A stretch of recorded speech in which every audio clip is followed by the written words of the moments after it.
menurut Fitriya Naim. Apa itu tahsin? Tahsin adalah proses vital dalam memperbaiki bacaan Al-Quran agar sesuai dengan kaidah tajwid yang benar.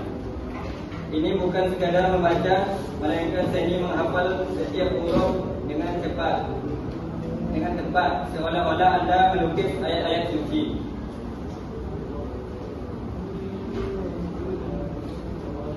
Jilid 1. Pengenalan huruf hijaiyah dan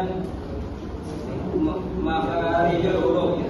Jilid pertama adalah fondasi. Tanpa pengenalan yang benar terhadap huruf dan tempat keluarnya, bacaan yang fasih sulit dicapai. Memahami 28 huruf hijaiyah dan cara pengucapannya yang benar. Latihan mendalam mengenai makhraj, tempat keluarnya huruf dari sifat huruf dasar.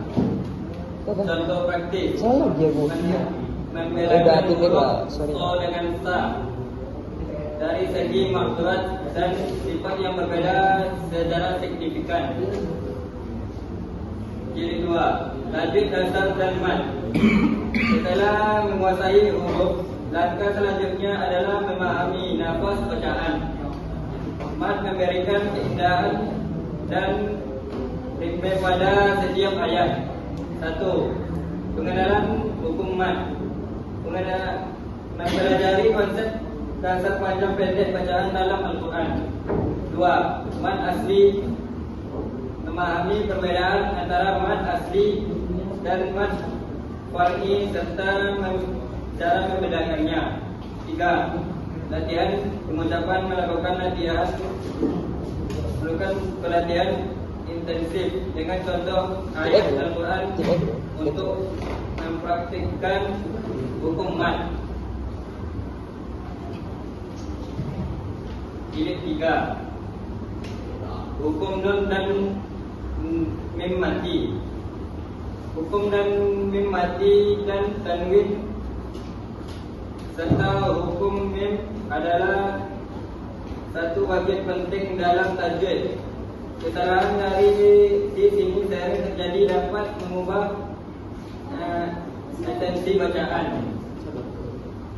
1. Asal sumber hukum nun sukun dan tanwin dari teks Al-Quran. Ishar melafalkan nun atau tanwin jelas tanpa perbedaan suara. Kedua, menggabungkan nun atau tanwin ke huruf berikutnya dengan dengung. Iklab dan ikhfa. Iklab ubah nun menjadi mim. Ikhfa sembunyikan dengan dengung. Jilid 4. Qalqalah dan tahkim rihawa. Jilid ini memperkenalkan dua konsep yang memberikan dinamika pada bacaan: pantulan dan ketebalan suara. Hukum qalqalah. Pengenalan hukum qalqalah pada 5 huruf tertentu. Latihan pengucapan huruf-huruf qalqalah saat sukun di tengah atau akhir kata.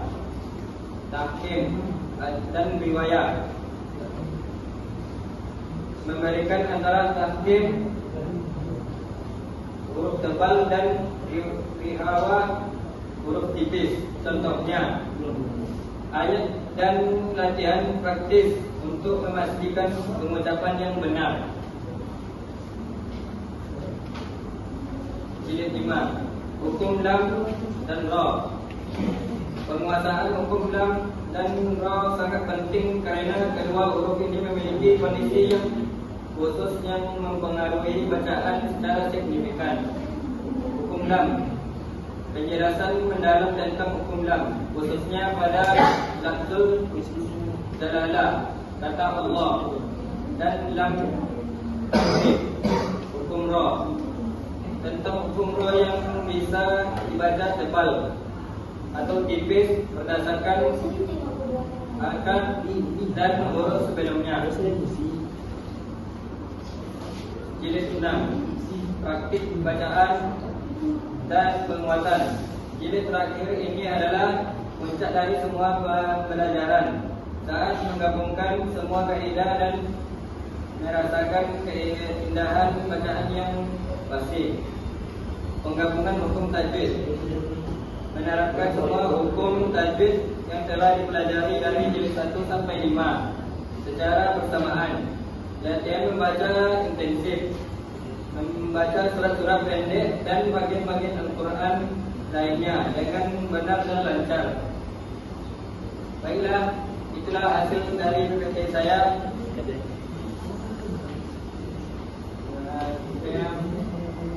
Saya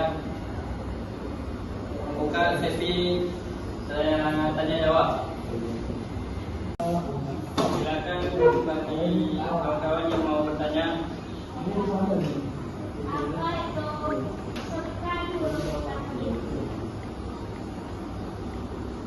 Baiklah, saya akan menjawab pertanyaan dari Naya.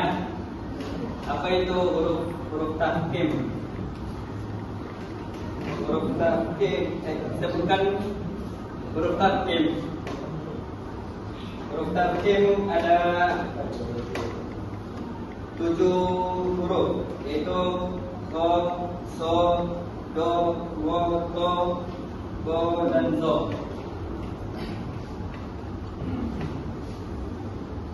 Bagaimana cara pengenalan hukum bahasa Arab?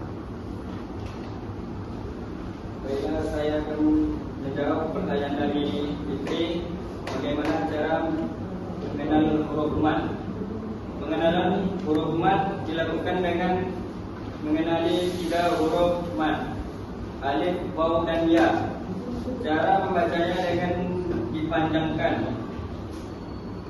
1. Huruf mat ada 3 alif, waw, dan ya. Agar menjadi huruf mat ini harus berharakat sukun atau mati, dan huruf sebelumnya memiliki harakat yang sesuai. Kedua, kenali pola harakatnya. 1. Alif dibaca panjang jika berada setelah huruf berharakat fathah. Waw dibaca panjang jika berharakat sukun dan didahului huruf sama berharakat dhammah. Ya dibaca panjang jika berharakat sukun dan didahului huruf berharakat kasrah.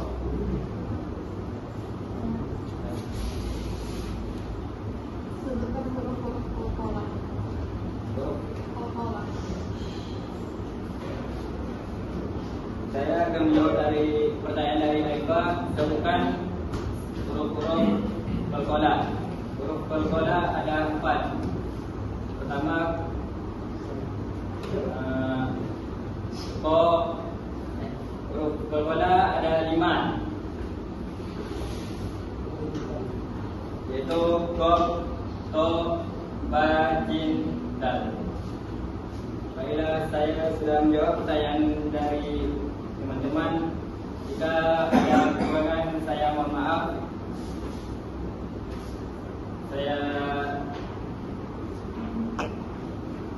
Baiklah, hanya itu yang saya dapat sampaikan.